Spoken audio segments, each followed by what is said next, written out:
Guy. He's going to talk about homesteading, memories of his father out at the Marcus area of Meade County. So welcome, Guy. Thank you.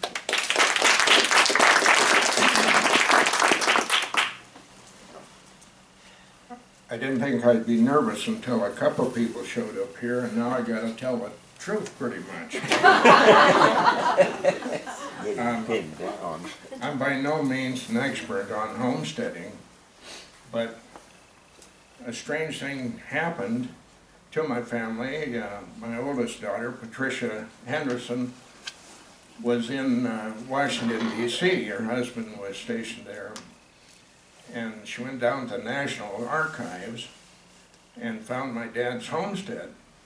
Well, it wasn't just a simple piece of paper or two, but quite a story. And so I thought maybe I'd relate that. And I will read some of it because she had written it up, and she did such a nice job that I will do it that way. But if I say something that piques your interest, raise your hand, and we'll stop.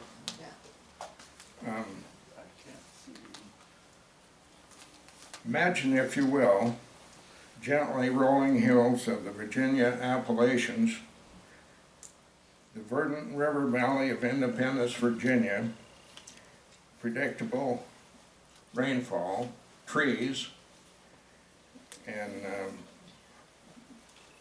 high and low temperatures that are livable. Now imagine northeastern Meade County, South Dakota. And imagine what went through my father's mind. And when I talk about Guy Edwards, that's not me, but him. And he left home at the age of 21, which at that time was an experienced man. Now, a 21-year-old lad now is probably not had a lot of experience like he did. But anyway, not being the oldest son, he had to leave the farm. There was no more work there for him or any income. And land is high priced there, so he saw a chance to come out here and homestead. And the scenario would probably work like this. Get on the train and come into Sturgis in the passenger depot out here, and then go down to the hotel and meet an agent from the Interior Department or someone they have hired, and they would take you out to the homestead site. And when Dad first went there, it was 1911, and he said that grass was belly high to a saddle horse, and he thought, wow. Well, it didn't rain for several years after that. But he was, I guess I'm getting ahead of myself, he was born to a large family back in Independence, Virginia. And that family came to North Carolina in 1710 from Wales, people with a Scottish descent, and they were hardy, tough people, so the story goes, and that they fought in the Revolutionary War, the Civil War, and for the most part lived long lives. And the story that was written said quite a few of them stayed married over 60 years. And so they were pretty hardy people.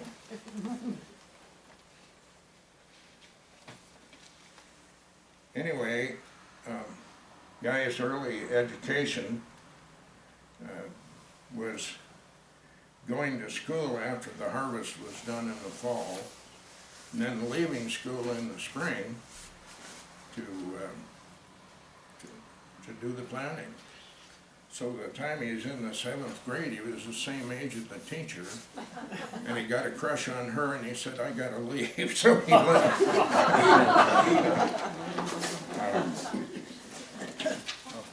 But nonetheless, he had a pretty good education for that time.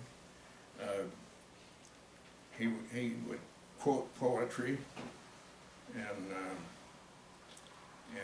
the Bible. He would quote that chapter and verse.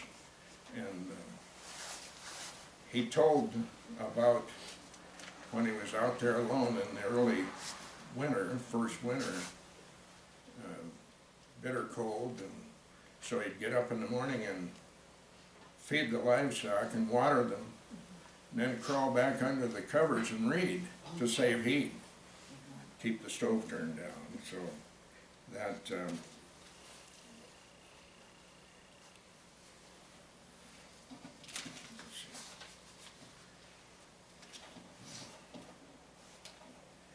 the first claim that he filed on was 160 acres, and that was the maximum you could get in 1911. And that was north of Marcus and north of the crossing in Sulphur Creek, and some east of the road there, about 13 miles north of Marcus.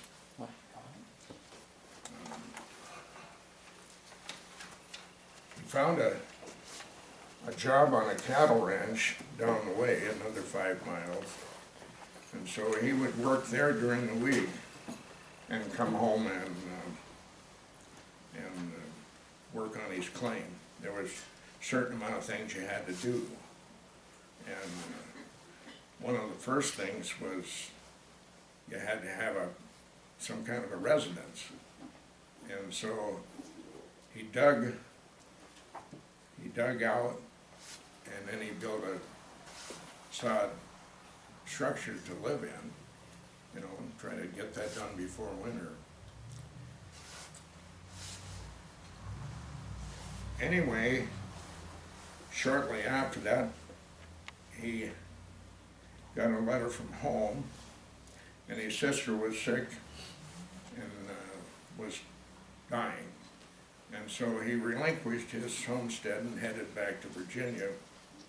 And on his way, he got word that she passed away, so he turned around and came back.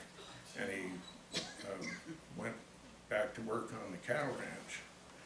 Well, in 1915, the government allowed some larger homesteads, and they were 542 acres. Explain that to me. Nobody but the government would do that. But anyway, he got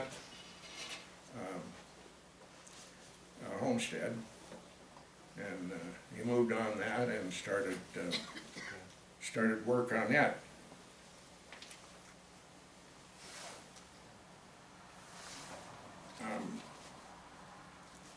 Let's see. Anyway, he did something he felt was patriotic. But the war was going on in Europe, and the United States got into the First World War.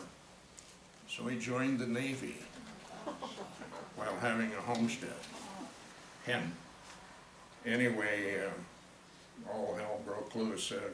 Nobody knew what to do about that. I can just imagine a couple of bureaucrats, you know, what's our policy on that, you know. Anyway, he had some livestock, and he sold all of them but 2 horses, and his neighbor took them for him and then kept care of his property for the use of it, the grass. And anyway, he went to Omaha, joined the Navy, and then he went to the Great Lakes training base. Yes. Well, I have to say that my dad did the same thing. He joined for World War I, he went into the Navy, and as you're telling that story, I'm thinking, wouldn't that have been something? Because when you said Great Lakes, that's where my dad ended up too. And so, and went on and served on a ship and went to Ireland. But I thought, wouldn't that have been something if Guy's dad and my dad had been on the same boat? Could have been. When he tells about when they issued a uniform, he had a nice set of clothes, and a hat and boots and no place to send them, so he opens the window on the train and throws them out. So some hobo did pretty well on that. After he got through basic training, he wrote a letter to, he found out he was going to France, and that's where all the action was. And he was on a troop carrier that took people across. Well, anyway, so he wrote a letter to the Department of Interior, and this was, he said, "Gentlemen, when a man has a government homestead and is in the Navy, does he have to keep the improvements the same as if he were there? I have a homestead in Meade County, South Dakota, and I am in the Navy. Will you give me some information? Guy Edwards, B Division, USS Vermont, New York City." Well, anyway, that was not something he was supposed to have done, but anyway, very patriotic. In fact, when the Second World War broke out, he was going to go. He was already in his 50s, and Mom talked him out of that. They probably wouldn't have taken him anyway, but my brother did go that after he graduated that spring, and served over in England. But for the duration of the war, he was a fireman on ship. And an interesting thing he had told me, he said when he got out, and he was, of course, under the, beneath on the lower part of the ship most of the time, when he came out and got back to the prairies of South Dakota, he said that sun was so burning hot he couldn't stand it, you know. But we have clear skies and not much clouds, so it's a nice thing. So he spent the next few years working for Tom and Andy Gorman, who were ranchers out there. And you might know Mike Gorman or heard of Mike. He was general in our National Guard here in South Dakota, retired in this top position, so I always kept track of the Gorman boys. In fact, their grandmother asked me to one time, because they lost their dad in the war, in the Second World War, and she said, "Look out for my boys." So I did what I could, and hired one of them in my gas station to work there. They were good people. Flora Gorman was a midwife, and I think all the kids in our family were born by her except me. They came to town for me to be born, but she did most of them. She was a dear person.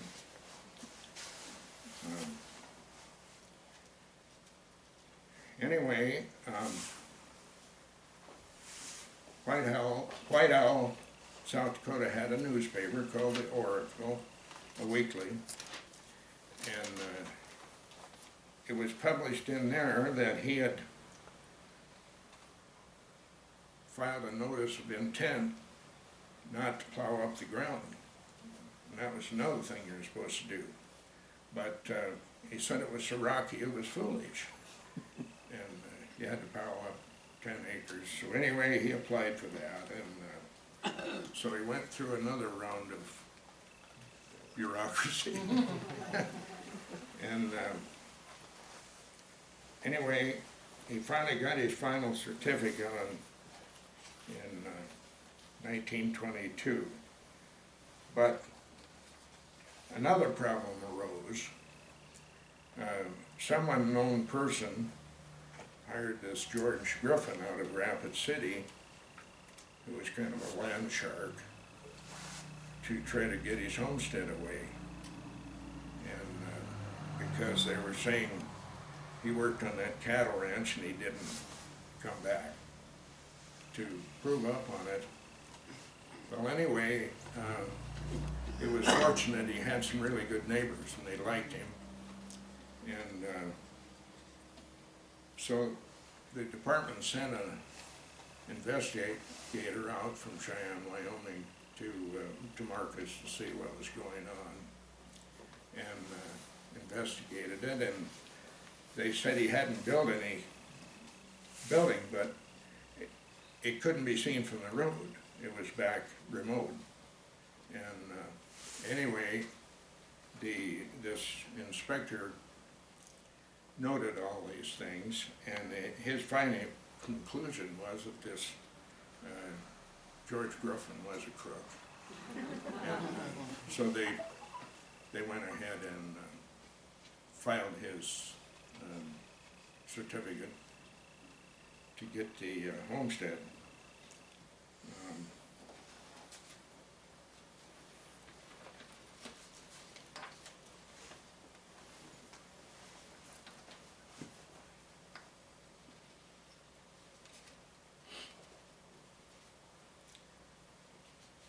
Anyway, when a neighbor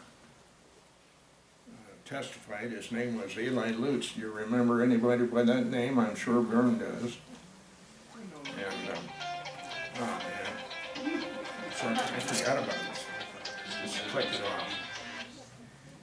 Anyway, Mr. Lutz testified that he had come there every weekend on his way home and bought milk and eggs and meat from him. And and then there were some other people that had testified. I think did have their names anyway, but anyway, the final recommendation was that he'd get his certificate. And in the process, they involved Senator Peter Norbeck from South Dakota. And all those letters, all that correspondence was in there, just pages of stuff. But anyway, they would address him as my dear senator. Can you believe that, going the civility of that now, you know, the way people. Well, anyway, Peter Norbeck was born in a dugout just near Vermillion, South Dakota, and so he probably had some compassion for somebody that was out here trying to do the same.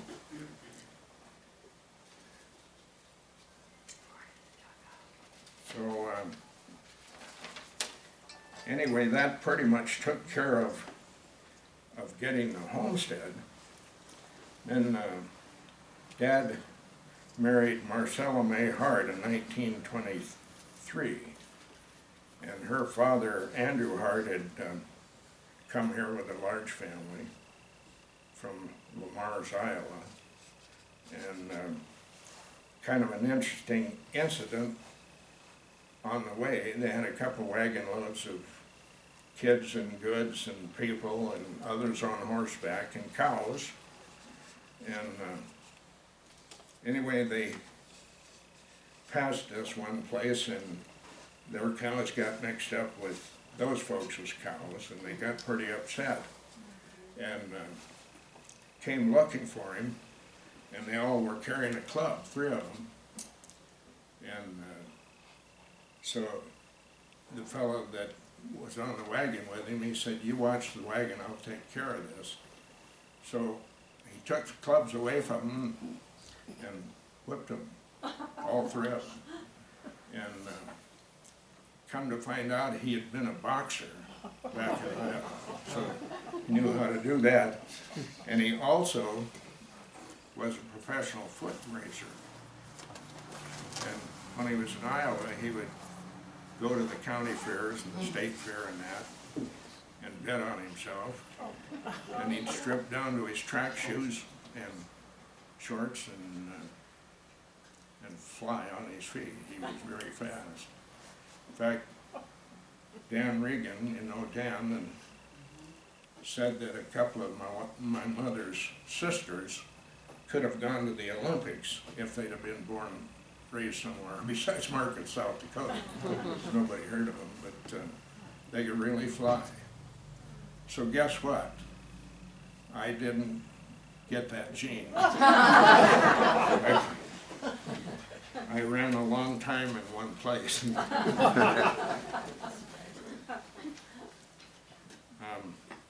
Mom and Dad had their wedding at her folks' house, and they rolled up the road, and they danced till dawn, went out, milked the cows, and went to work.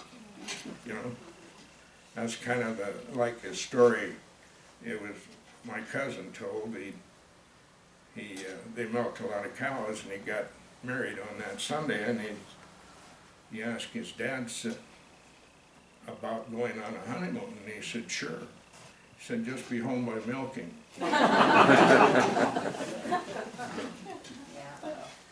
The first 2 of 9 children were born there in that homestead shack, and then my folks bought a place down the way, and it was called the Taylor Place, and it was a large family that lived there, and so there was room for all of us. A 2-story house, a big barn, and a good-sized corral, and they used to talk about having barn dances there, but that was way before my time. I don't remember anything like that. But that was kind of interesting to hear. Old man Taylor that had lived there would get up each morning and take a pretty healthy drink of whiskey. And so one morning, when he was 95 years of age, he took a big drink and died. And so, with tongue in cheek, they said, whiskey killed him.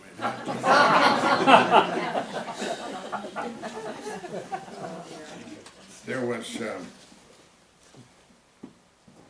my daughter asked me not to talk about that, but there was some moonshining going on out there. I'm sure it was everywhere that you could, during the Prohibition. They didn't go without.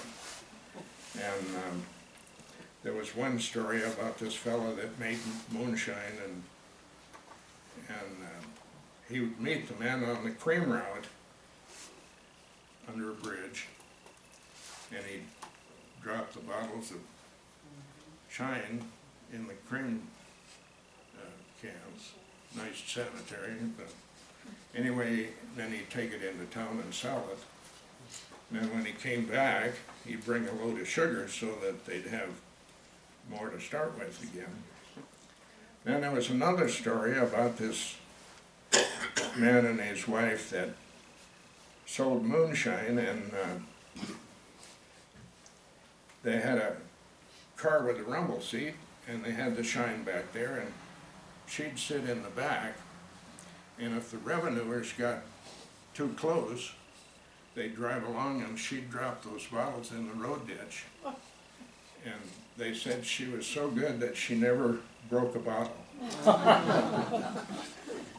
So that's all part of our heritage too, I guess. Anyway, Dad told about a strange neighbor there when they were still at the homestead, and you didn't know for sure some of your neighbors who they were or what they were up to, and they always suspected that he was probably hiding out from the authorities.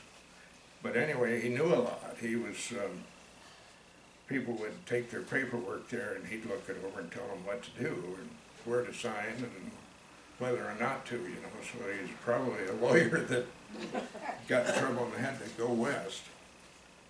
But anyway, he didn't have very good personal habits, and so Dad sent 2 kids over there. They just tots and to take some paperwork. And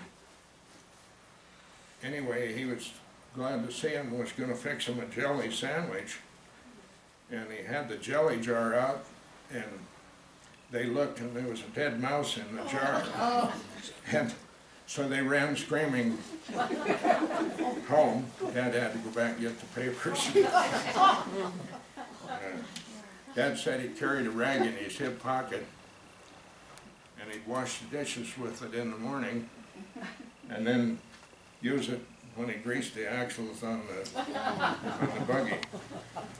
Kind of an all-purpose cloth.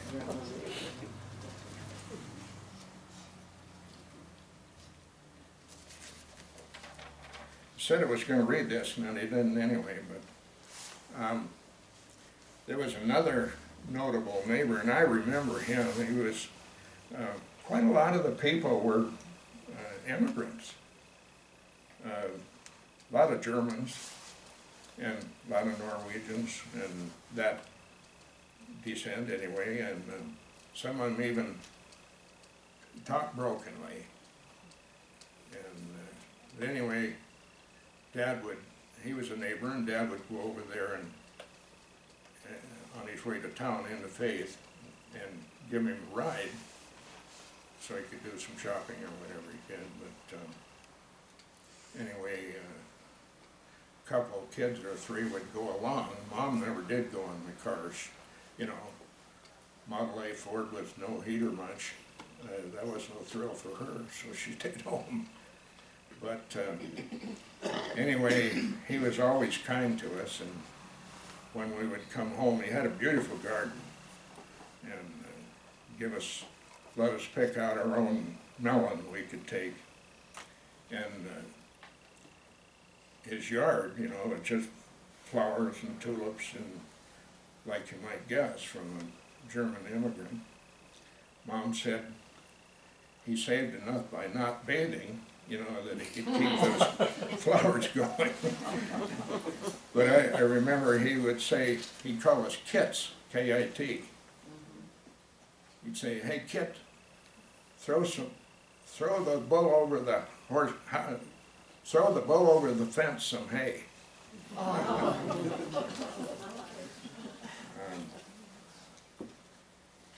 Anyway, there were gunfights. And that was Bev Pecan, is it, had put that story in her book, but it was neighbors of ours there on Sulphur Creek. But anyway, it was hard times, 30s, and anyway, this man and his son turned his livestock into this pasture, or into this field rather, that these other people had paid the lease on. And these boys didn't know what to do, so teenage boys, ran to the neighbors and borrowed a .22 rifle and came back and started shooting. And then the man and his son started shooting, and as the story goes, everybody got hit, but the man's son was killed. And later, the sad thing about it was, later on they found out the boy that was killed had a .45 slug in him, and the kids were shooting at .22, so it was by friendly fire. But there was I'm not sure if there was even a trial, but I think there was, but no one was convicted of anything. But stupidity, I guess. But the lad that was killed had a good future ahead of him, and he was going to the School of Mines and was a student there. But anyway, those things happen.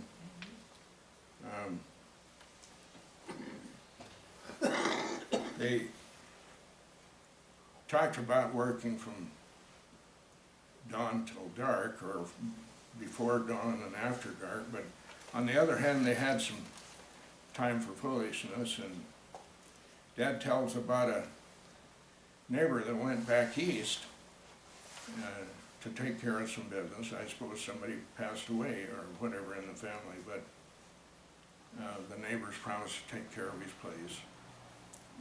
And so when he came back, they all gathered there. And he said, anything unusual go on? Dad said, yeah, we had a deuce of a tornado, a bad one. And talked about it a little bit. He looked around and he said, where's my buggy? And Dad pointed to the barn, and it was up on top of the barn. So they had just taken that buggy apart piece by piece, hoisted it up there, and then put it back together. And then, of course, they had to take it apart again. So it wasn't all work. There was some things going on like that. They had fun. Had good sense of humor, I think, from the ones I knew. And of course, after we came to town, I worked for the public all while I was growing up. Knew all those homesteaders. I knew everyone in Meade County, and they were good people. They had their own language. You know, when I talk about Sulphur Creek, it's spelled C-R-E-E-K, but you didn't say creek, because they'd wonder if you were from Texas, talking like that. So, they did have their own language. Anyway, there were some pretty fierce winters, and my oldest sister told me this story about they were seeing this storm coming up, and Dad decided maybe he should write to Marcus and get some things. So I always needed flour. You know, I'm sure Mom made baked bread every day with a family that size, but anyway, he took off from Marcus, and the storm came on him pretty fast. And they waited all day for him to return, and he didn't return. And they about gave up on him, and they looked out, and here he came, walking beside the horse, and he had his wrists tied to the saddle horn, and of course the groceries that he picked up, and the horse brought him home. You know, they'll do that, good horses know. So that was an interesting story, and quite a lot of them happened before I was even around, but nonetheless were interesting. My mother got sick, and I don't know, I never did figure out what it was. You know, you look at a death certificate, and they say pneumonia. Everybody died of pneumonia for years there. You know. But anyway, they couldn't stay there any longer because she needed doctor's care. So they moved to Sturgis, and that was wartime. There weren't any doctors here much. The young ones were in uniform, and the older doctors were worked to death, you know. But anyway, she passed away in 1947, and then Dad passed away in 1959. He worked out at Fort Meade at night and did carpenter work in the daytime. He was a good carpenter. You give him a chunk of wood, he could do anything with it, but nothing else. I mean, he couldn't fix anything that was mechanical. It was just before. He was born 30 years too soon, you know that saying.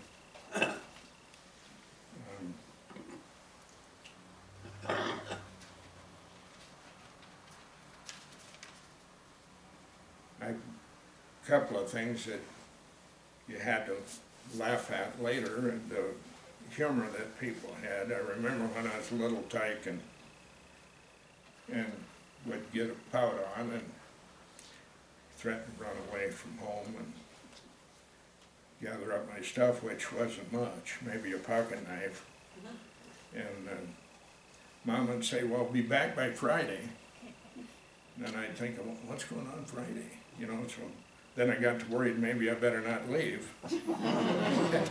And then Dad had said, well, right, you know, if you find somebody that cares for you like we do, and so I would usually just go out of sight for a couple hours and then come back. Those were fun times, and you know, growing up, those were hard times, and everybody in this room had hard times, but I don't remember sad times. I mean, they seem to be happy enough, and there's always something to be cheerful about.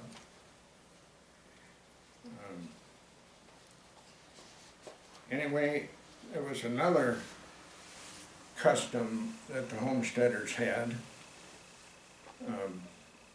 If you're going to be gone away from home very long, you left a loaf of bread on the table. So if someone came by, they could fix them something to eat. And then if someone would drive into the lane, Dad always thought everyone needed to eat, no matter what time of day it was. So he'd yell, "May, get some food on."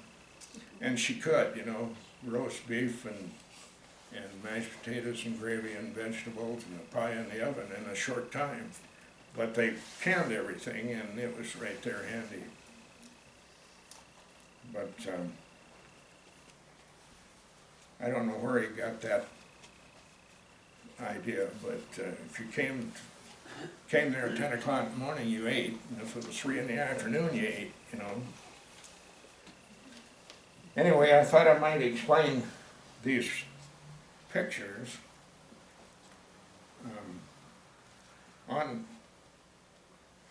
My folks had a section, and then there was the school section, and Suffolk Creek divided that, and the kids had to get to school by crossing that stream, and it had, in those early days, had plenty of water in it.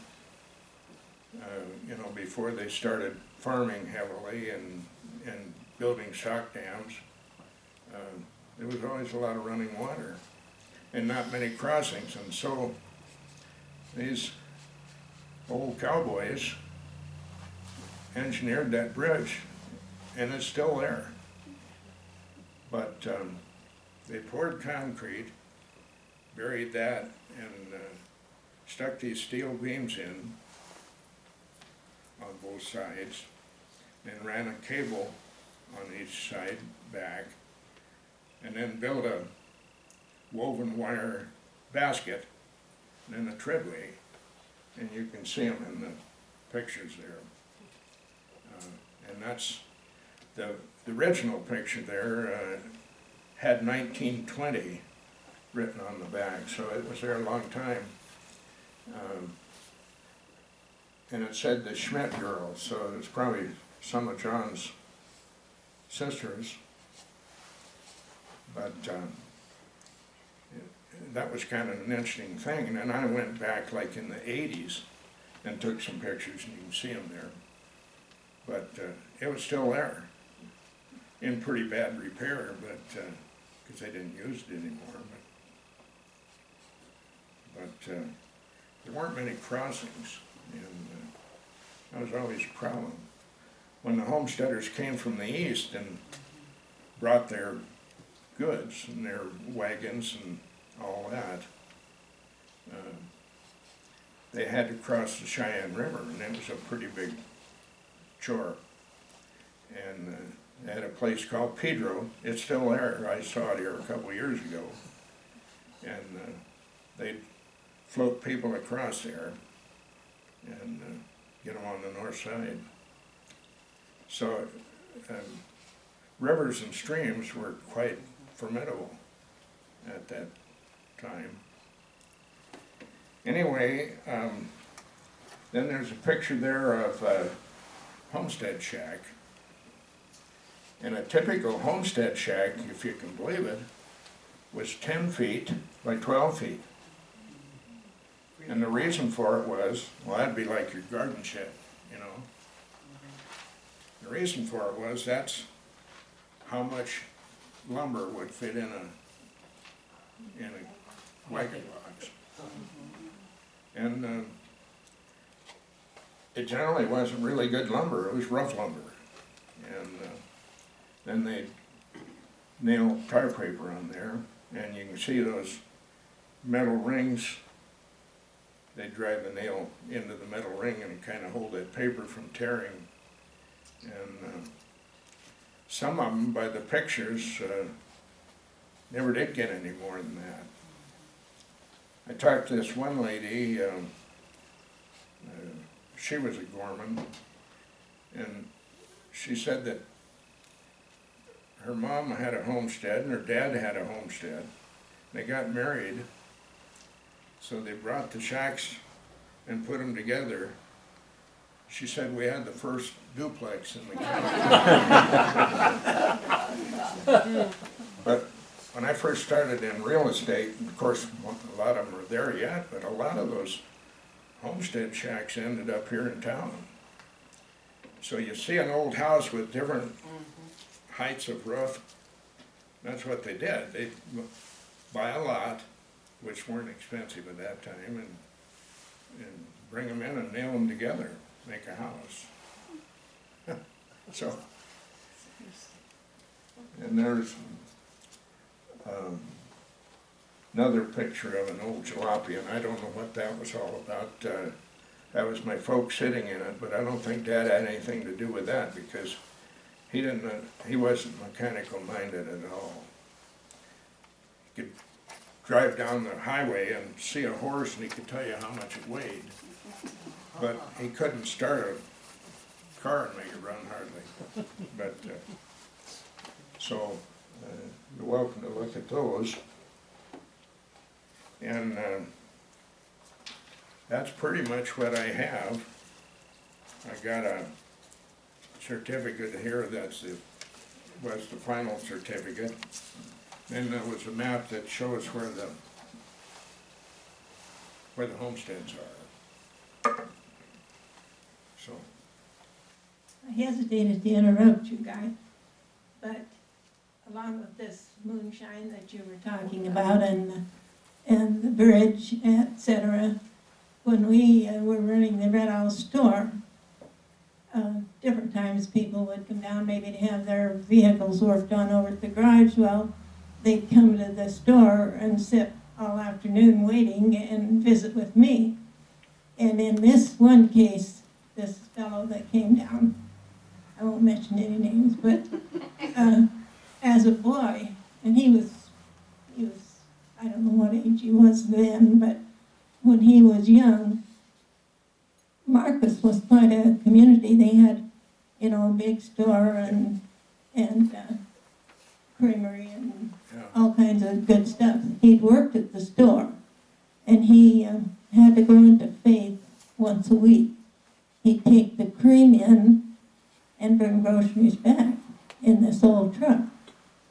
And he told me this story about when he was going in, when he got to the Sulphur Creek Bridge, he would stop, and Guy Edwards would be there with his moonshine under the bridge. So they would take the shine and, as you said, put it down in the cream cans. He'd haul it to Faith, and I think they were maybe in cahoots with the guy that Well, I knew everyone would guess that, his coming from the mountains in Virginia. But Sure. And something else the statute of limitations, I hope we're over on it. Anyway, he said the revenuers knew we were doing that, and he said they were looking for us, but they never did catch us. Well, I knew the couple in the car that she dropped him in the road ditch too. But another thing he said was that your dad made the best whiskey he ever drank. But it was, I suppose if you had a large family, it was a little extra income. Well, it was the only thing then, and I mean, there was no way to make a dollar. And I never in my life guessed that. I never heard a word of that until after my dad had passed away. And I introduced myself to this old fella, and he grabs me and gets me over in the light so he can see what I look like. And he said, your dad made the best moonshine I ever drank. That's the first I knew of it. I was a grown man. But He wasn't the only one. You have a question here. Well, my name's Cleopatra, and I'm from near Independence, Virginia originally. And my grandfather Felix Howe owned a creamery, and now I'm wondering if he also ran whiskey. We moved here almost 2 years ago, and our children, we homeschool, and I just wanted them to hear about your history. And just wondering if you could speak to the kind of, chores that you had when you were a child? you know, Guy, I can't understand what he said. Would you repeat that? Yeah, she wanted to know what kind of chores you did as a child, or your family, what kind of chores? Oh, a large family was an advantage on a farm. You know, I remember picking potato bugs, can of coal oil, crawl along on the potato plants and pick the bug off and drop them in, and shell corn for planting, and lots of chickens. When you got a family that size, we ate lots of eggs, and so there was always that, you know, cleaning the chicken coop and all that kind of thing. I remember another story about a fella came over to help, and they were going to do something, he and Dad was fixing breakfast, and he said, "You want 5 or 6 eggs?" You know, what the man didn't realize is they weren't coming back till after dark, you know. But I imagine it took a lot of eggs for a family to live through that. Because well, you can tell by looking at me, I always ate good anyway. Did you milk a lot of cows? Oh yeah, I didn't, I personally didn't, but yeah, we had a lot of need for milk. And then you sent, you know, what cream you had to town and some eggs too. And I remember the story about this fella had, I don't know, probably late 50s, somewhere in there. But anyway, you drove your car to town, you rode the horse out in the pasture. Well, anyway, this fella came by, had a brand new pickup. And so everybody oohed and awed, and finally he drove on home, and somebody said, "What in the world good is that? You can't haul eggs and cream to town or groceries home. What would you want with a pickup?" You know? There's 2 in every yard in town even now.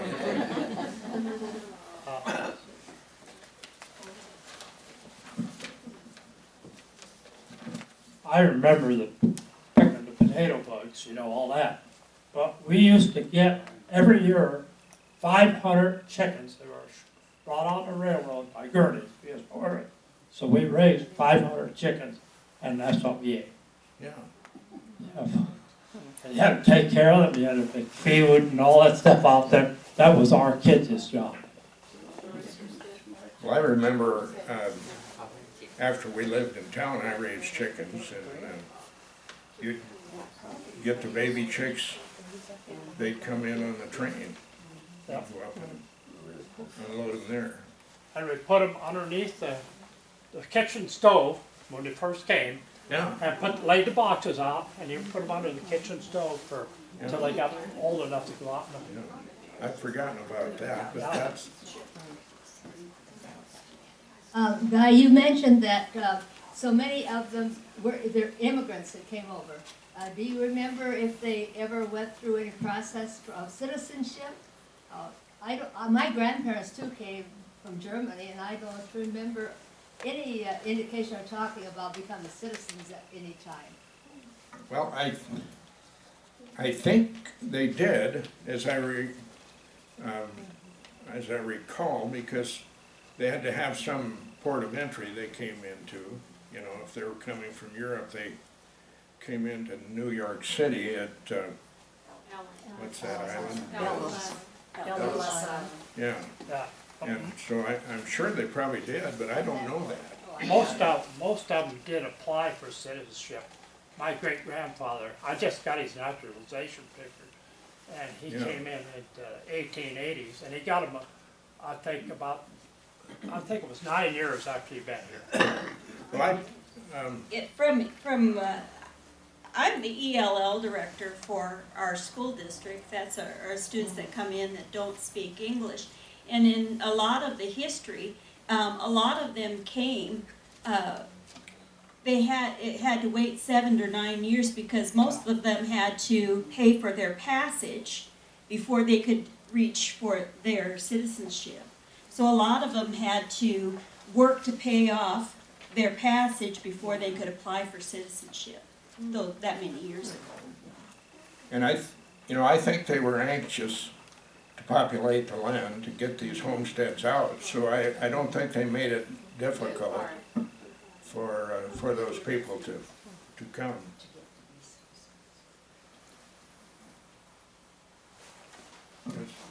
I'll just talk loud enough. You're talking about all the chickens and things on the farm. What my mom has mentioned often, I grew up in Gregory County, and she said they always had chickens and they had pigs and they had cattle, but they also raised turkeys. But my mom never remembers ever eating a turkey because those turkeys were grown and then picked and then sold in town. Because we always said that to her, well, you probably had turkey every Christmas if Grandma raised turkeys, and she said, no, we never ever had a turkey. They would eat ducks and geese, but That was income. yeah, that was income, and you Yeah. didn't dare eat the turkey. They took them to the rich town folks.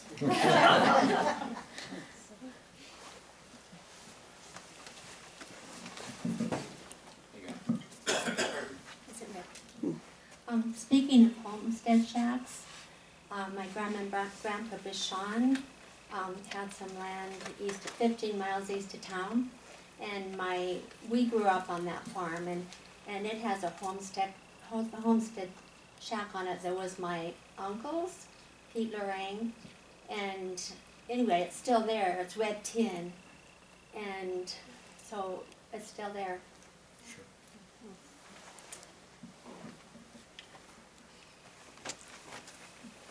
Well, You got another question? okay.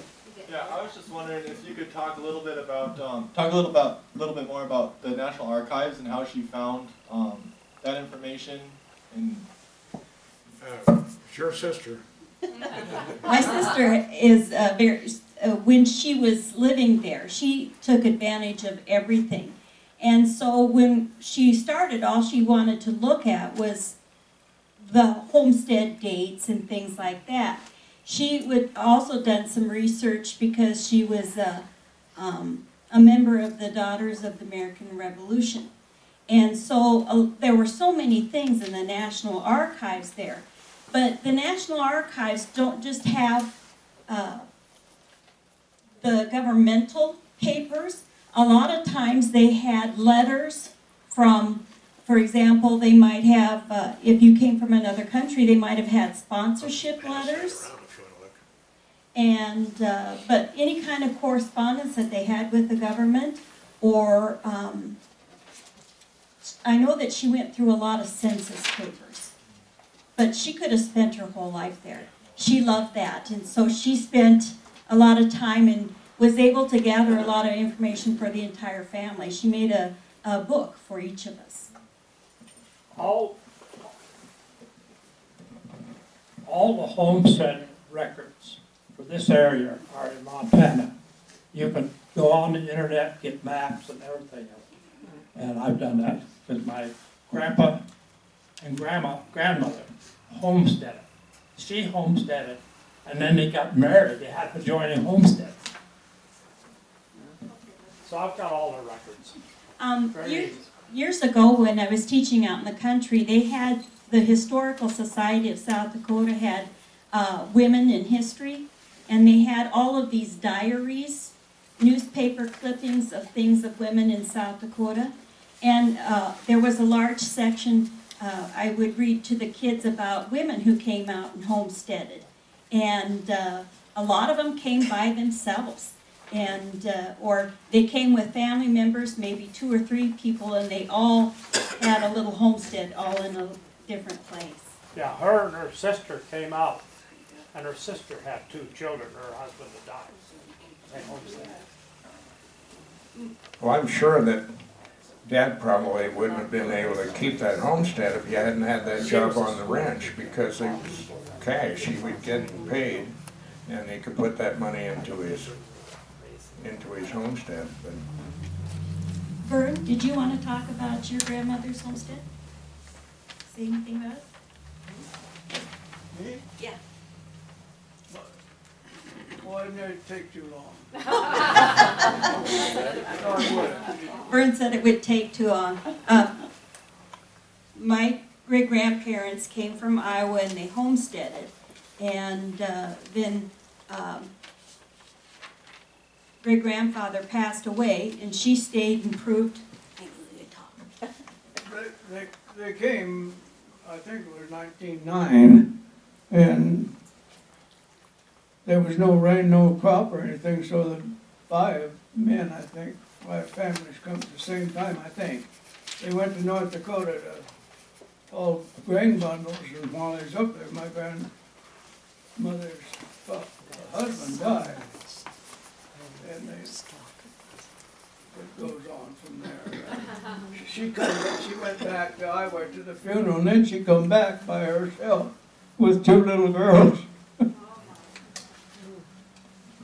But she proved the homestead. Yeah, she stayed there and proved the Sure, homestead. that's why she came back. Yeah. She came back to nothing.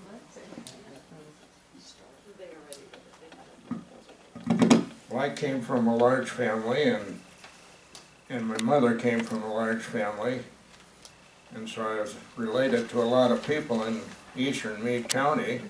And then I married a Simons, and I was related to all of them.